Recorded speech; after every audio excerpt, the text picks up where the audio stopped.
All right. Hello out there. Can I get an audio check? Will you guys give me a little feedback from the Twitch stream? Make sure that we're sounding all right. Good morning, Triad. How are you doing? I'm doing pretty good. How about you guys? Doing all right. Okies, you awake? You on the back side of the planet, so I know it's early as hell. How you doing, buddy? I'm alive. Sorry to get you up so early, but you know we gotta represent all across the planet, and we have people from all across the planet. So thank you for those of you who are up in the middle of the night. Catch this live. Get your chance to win some prizes. There will be prizes at the end of the show. Again, this is the April edition of Tavern Talks, our 4th iteration. It's been met with a lot of fan base.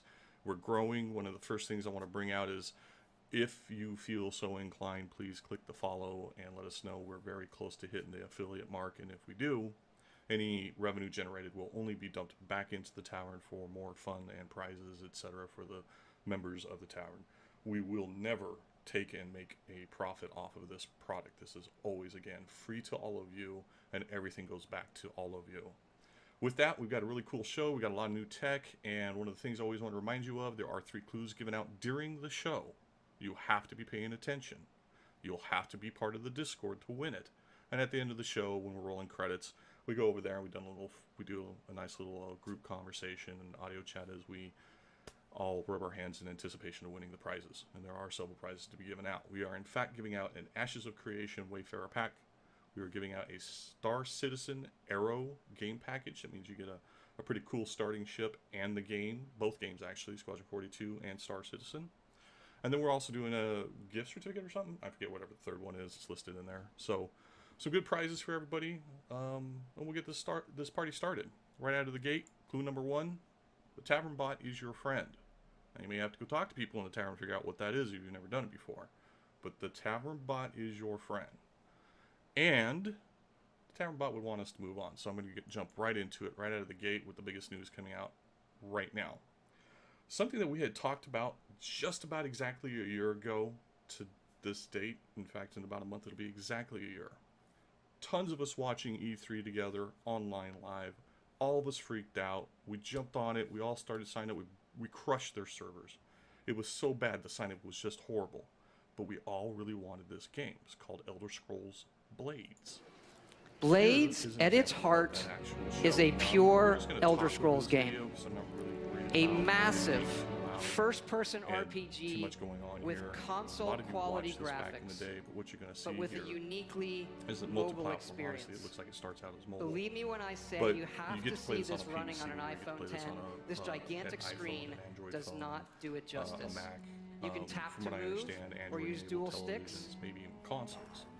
Okies, give us a little bit of information about why this subject has now come up and it a year follows later your specific movements and timings. Where should I start? Right. So, besides Bethesda's current issues with the way they've been treating their player base and their games, we found that they're starting to lean more towards making money more than anything else with this game. And how's that? How are they making more money? Pretty much. You can run around in the world in this game, and as it shows you in this gameplay footage, everything you can do, you can actually do.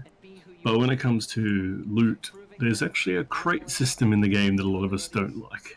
What? And that crate system... I mean, we're watching the video, and we all, watch this live. There was never any talk about a crate system in their game. So, see those little gems in the corner? That's a currency for in the game. It's the game currency I really don't like in any of these games. Yeah. Now, what's cool, what was cool about this was, the ease of play, the fun little filler app that it was going to be. I mean, Elder Scrolls is a huge IP. Tons of people have played the, Bethesda titles going all the way up to ESO. And when we're looking at this video here, I'm seeing this first-person view. We've got a sword, really good graphics considering it's going to be on a handheld device like a Switch or a cell phone. Why are they turning around and monetizing this damn thing so bad to make it into just what we consider the plague? Pay to win, that's right. Chromatic says pay to win. did they give us any reasoning behind it, or is this just another one of a typical large developer screw-ups? More, they put their hand a bit too far into the jar at the moment. There was a response that they're fixing it, but for a lot of players, it's a little bit too late. Like, for the fact that they waited for player base instead of waiting and testing this. Well, that's a little bit frustrating because I got it, you know, and I wanted to play it, but if I'm going to just be nickel and dimed or spammed, you know, because if they put advertisements or pop-ups on it, is that part of it? Yeah. Am I facing that now? So from the test we had, we didn't see advertisements, but what we saw was that the system you get loot from in the game, which is the core premise in a lot of it, is when you kill something for a quest, it'll give you a crate. Now, the chests, as they're called in the game, have specific rarities, and those rarities, including the lowest rarity, have a gem cost, which is the paid currency. Ugh. Okay, so I don't want to beat the death out of this horse. We got other subjects to move into. But do you think this is going to turn it off for you, the listener of the show right now? Is this something that you would still check into? Okies, you tell me. Does this put you off the game? So I'm going to keep an eye on it, but I'm not. The biggest turn-off with a lot of mobile phone games is it's that time-gated thing that they've done. So it's not just you can open a crate and pay for it. It's if you don't want to pay for it, you have to wait hours, and in some cases we've been told days for some of these crates to open. And I don't like that pay money for speeding up convenience games. It's the reason I got turned off a lot of other mobile phone games. Right. Now, we know that the mobile market is a huge way for them to make money, but for a company of this size to resort to this, going from E3 last year, top dog, I mean, they just came out smelling like roses compared to a lot of companies, to turn in a year, the time it took them to release this, basically, in effect, reverse all that love away from a lot of players. To me, that's just dumb. And personally, I'm frustrated by it. We'll see how it turns out, but for me right now, it's man, I better be bored and my computer broken, don't have a Switch and nothing else to do before I probably turn this on. So I'll leave that to each of you out there listening right now, watching what we're doing here for this video. It looks like a great little game. It looks like it's graphically a great little game, but at the same time, the paying thing is what everybody's running away from, and hopefully they'll listen and learn. We'll see. So Elder Scrolls Blades, play it on any device, they say. Check it out. Maybe it's something you might like. So let's go ahead and dip into the next subject here. 70 years ago, heroes first appeared in Paragon City.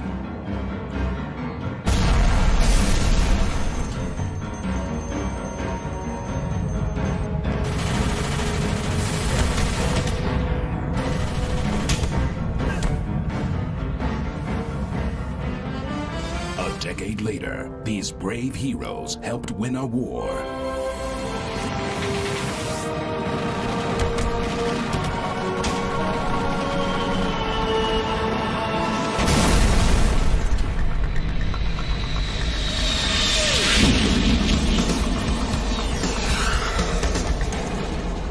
After the war, villains and heroes clashed in the streets.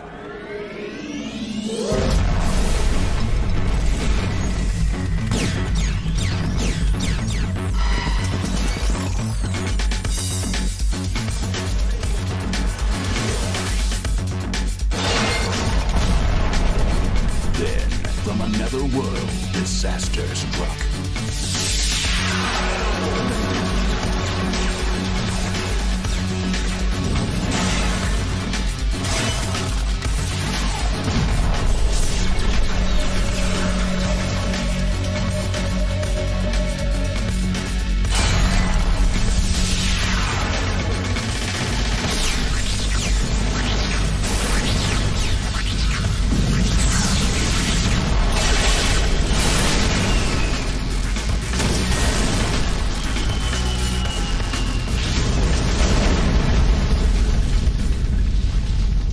Today, Paragon City is struggling to rebuild.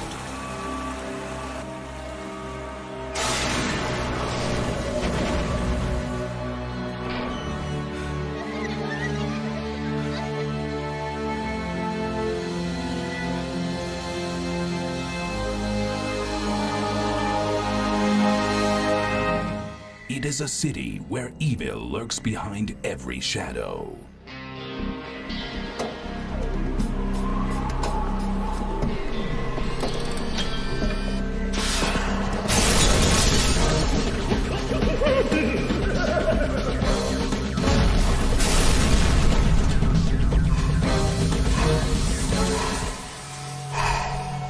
It is a city of heroes.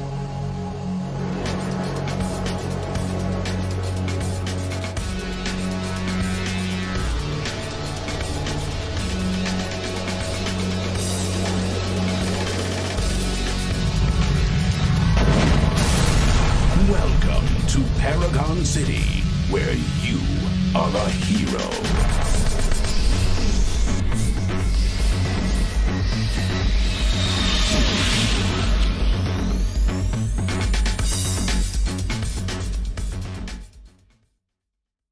Okay, let me just get some stuff out before you guys all just ream me a good one in chat.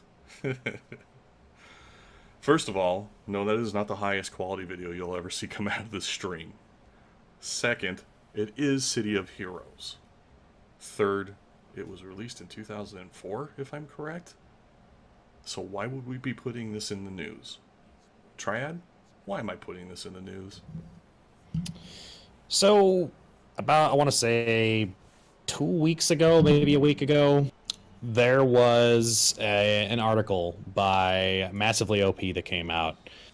And apparently somebody found out that, because this game's been, just for the viewers out there who don't know, so City of Heroes was an MMORPG that existed from 2004, and then it got shut down, I think, in like 2011 or something like that.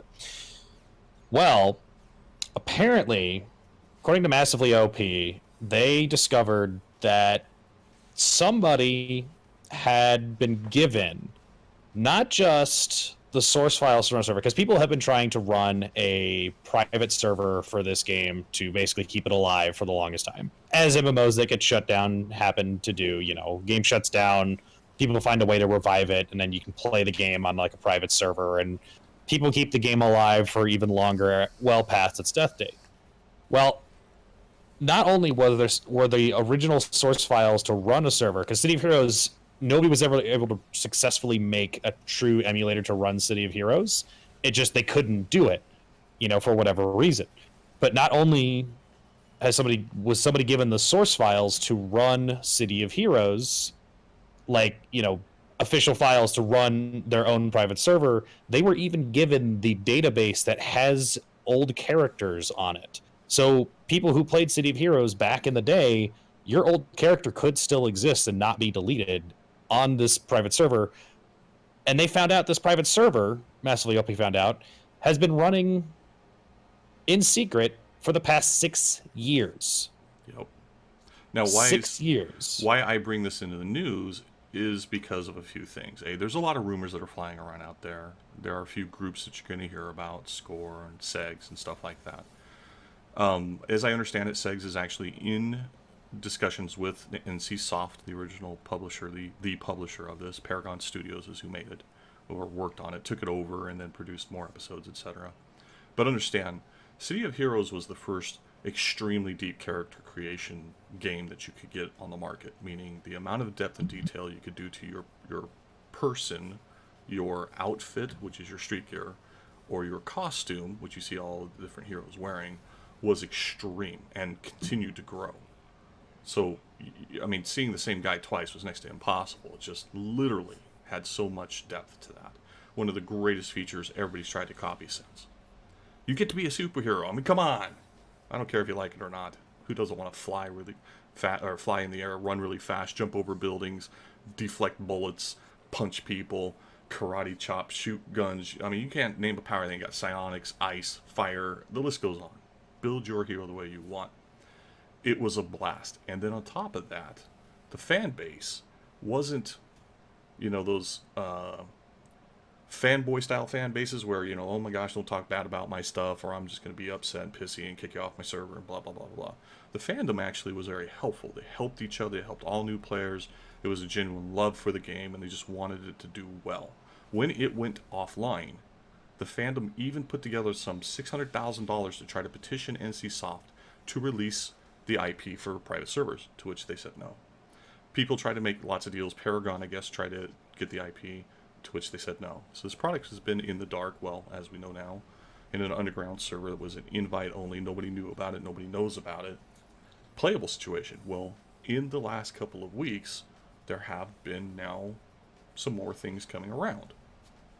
I've been on a Discord server for this group. And if you go to that Discord server, you can find out the information I found out. Now, I can't specifically talk to it. It's not NDA. It's just a consideration about not specifically trying to cause any issues. Obviously, there's still a group in discussion with NCSoft over getting it. And they're revamping the look and feel, as I understand. But there's also people who like the vanilla look and feel from the original game. And, you know, I'm kind of in between. I really liked the original feel. I also really like the thought of having a new engine. You know, on a side note, I thought I would just give you guys a little taste of the fact that there really is a server online. I have really played it just today. And yes, I wanted to be able to show a little bit of, you know, the fact that it's alive. And if you go and support it, you may be able to bring back this wonderful game, this wonderful universe of being the hero of your choice, and maybe make this thing a great game in a genre that's really starving for attention. I mean, there's no superhero games that are worth a damn out there. And I saw the DC Online comment, and, you know, Marvel Universe wanted to be what it wanted to be, and the list goes on. But nothing matched City of Heroes to date. In fact, there's still tricks and things that they're doing in it that, you know, player-made content, things like that, that MMOs frankly miss most of the time. So I felt the need to bring this up in the news because I want to support every type of game and every game there is and never say no to any of it. I may have my pluses and my minuses for my own list of games, but this is one that was near and dear to me for a long time. And yes, I am old, leave me alone. And yes, I did play the crap out of it in 2004, and so did my kids. But you'd be surprised how many people jumped on this. And I'm talking about tens of thousands in the first few days. Tens of thousands. And while that's not like a million that Blizzard's going to hit, or Final Fantasy, or Guild Wars, I understand all that. But how many of you have that old nostalgia for that one game that you have played multiple times, or that MMO that you're still playing years and years later, even though it's not up to date with a good engine, World of Warcraft, or other games that you would like to see come back? This is one that's got a great story for that, could help with those other games coming along. City of Heroes, totally a blast. If you ever get into it in the future, and I highly recommend it. It's just fun. It's fun. Okies, does this appeal to you? Is this your style, or not really your thing? Yeah, I actually have an account. I just have to find it. There you go. Yeah, there's been ripples currently in the Discord I'm in with the industry chat with a lot of people. NCSoft have noted this has come out, so the little quiet part that people had might not be quiet for long. Well, you know, it's a debate. They haven't done anything to shut it down, but they could. So just to cut you off there, they're talking not a little bit. They're talking 22,000 plus players have logged into the game. Oof. So, you know, crossing fingers, NCSoft gets off their butt. You know, a lot of talk is, why doesn't NCSoft just take some money, and these guys who put up a server in the game get, you know, officially sanctioned? Let's say NCSoft says, here's the IP. You can run your servers. We'll support you on some server code, but not your fan base. So you charge your fan base $5 a month or something like that to play it, and you pay us a royalty off of that. There's no real cost to them in that scenario. They're not taking heavy support hits in that scenario, and the fans get what they want, and they're paying for it. I mean, the money's going to flow. So why not? And I just don't understand why games would dump an IP that there's still fans who want to play it. Now, okay, if you only got a couple thousand people ever signing on to one server, that's one thing. But when you have a test server go up and it gets so overloaded they have to put a second one up, and they're just trying to keep up with the demand, that already proves it. 22,000 people already playing it, and that's not no marketing, that's not finished code, that's, you know, all under the radar per se, and they're already doing that. That's huge for any game. I would be proud to own that IP, in my opinion, if I were NCSoft. Well, so as far as I know, NCSoft might be looking into the game itself, maybe either to re-roll this out or to make a totally new version of this game. I'd be okay with that too. So because of the games as a service current debacle we have in the industry, A lot of companies I've noticed that I've been speaking to, the industries have said that they want to push back to those games over games as a service because of the bad reception it's got.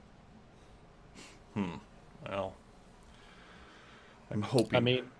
Go ahead. I was going to say, I mean, at least at the very end of the day, stuff like this is getting the industry talking again. And, the fact that this server exists in the first place and the amount of publicity that it's been getting over the past, however many weeks, a week or two now, since its announcement, I think it's proving that, there's still definitely a market and player base for this type of stuff.